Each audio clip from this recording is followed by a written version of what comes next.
Wase leo tumeamua kuingia kwa hii mto. Hii mto yetu ni chafu sana, lakini sisi baka hata tools tuna, lakini tunataka tung'ang'ane. Lazima tung'ang'ane, mto lazima ing'are. Unazi takataka zote tunatoa na digaga.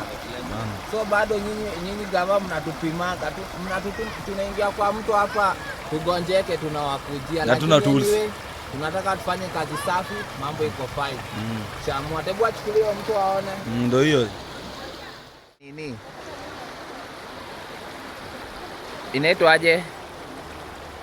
Ukiangalia uko na different types of medical equipment zimejaa huku, so na bado we need to clean them. Ukiangalia most ziko used na non-used.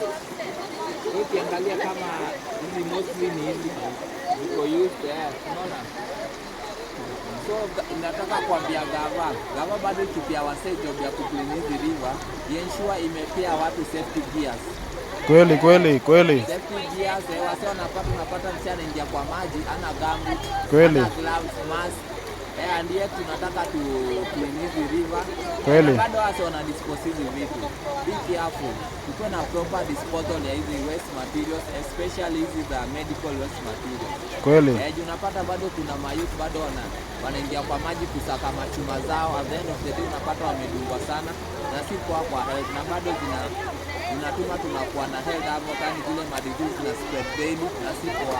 Kweli. Kama mwingilie kati, ndio pia mayouth wameshtuka, na bado tukue sisi kama community tukue mstari ya mbele ku clean hizi rivers.